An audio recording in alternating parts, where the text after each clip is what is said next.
Good morning, Township. My name is Baylor Zerby, and today we have some very interesting stories to give you. To start your day feeling hungry, Elizabeth has some tasty clips to show you about the science behind baking. Tiernan also did some insight into the Techmedia and some of the benefits and challenges they face while helping staff and students here at the high school. People always say cooking is an art, but baking is a science.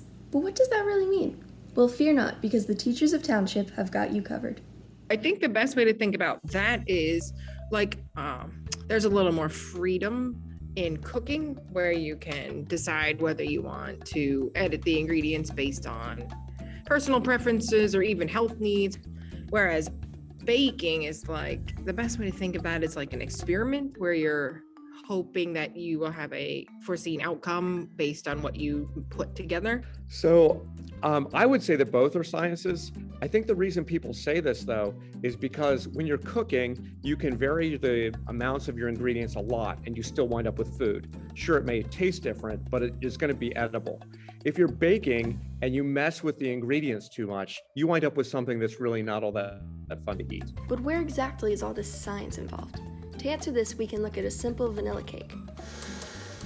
Basically, as soon as you start mixing your batter, you're going to wind up with some chemical reactions happening with that baking powder, which is now in solution with liquids. And once it gets into solution, then it's going to start to react. Most people have seen the experiment where baking soda rises in vinegar. But what's the difference between baking soda and baking powder? Baking powder is a little different than baking soda because it has the carbonate in it, like baking soda has, but then it also has the acid in it as a solid.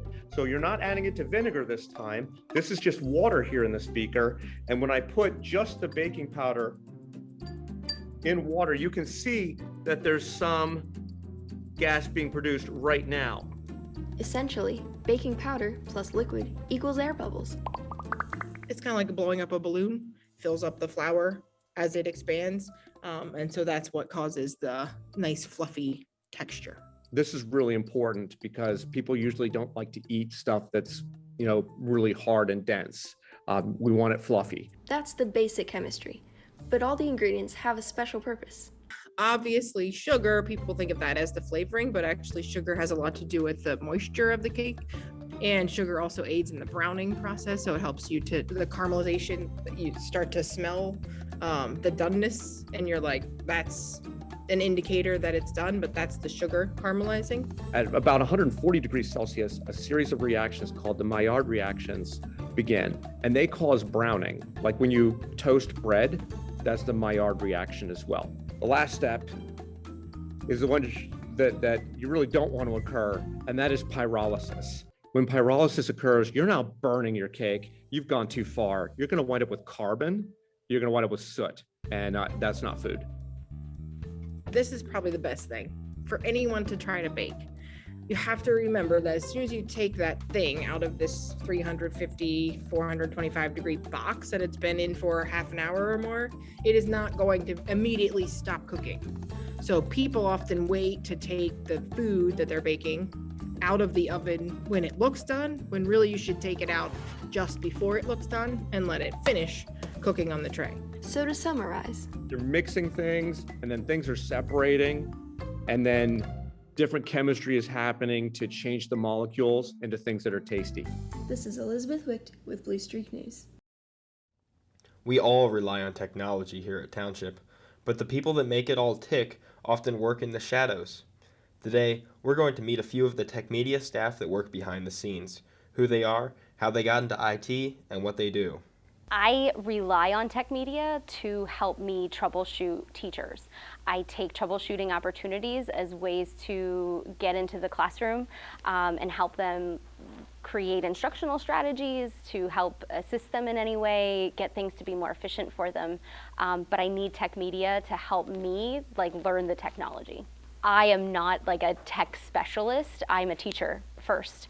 I learned technologies to help teaching. We are each assigned a building and to take care of everything technology related within that building. So we maintain the computers, the iPads, projectors, Apple TVs.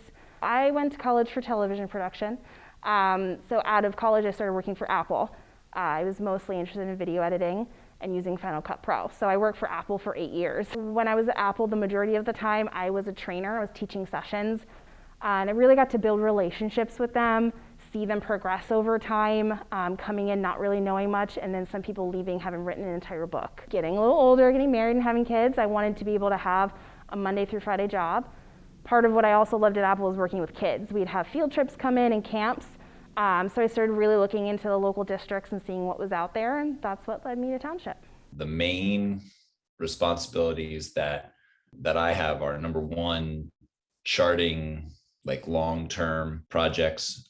So like, when do we need to replace servers? When do we need to replace wireless network? Second is budgetary planning to make sure that we have the resources to support what students and teachers need.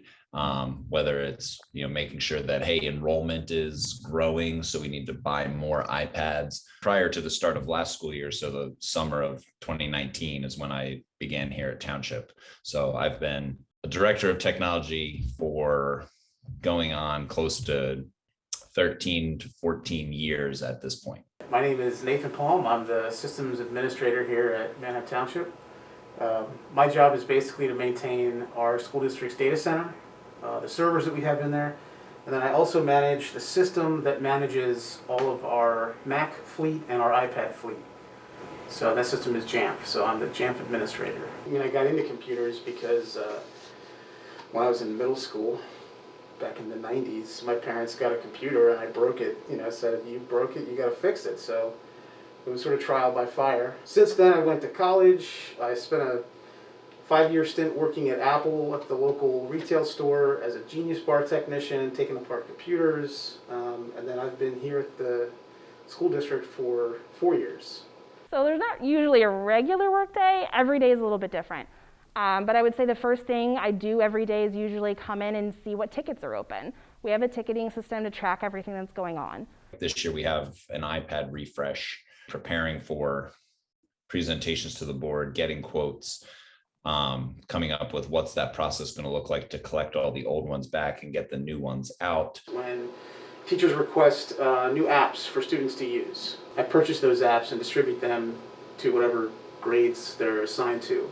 If we had an issue with our directory and everybody lost access to stuff on Sunday, then I'd be in on Sunday working through all those things. Thankfully, those things happen rarely. I think the mindset is challenging for me.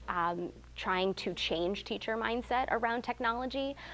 It's almost feeling like a math teacher feels when a kid says, oh, I can't do math, or I'm not good at math. And they're like, no, you just can't do math yet.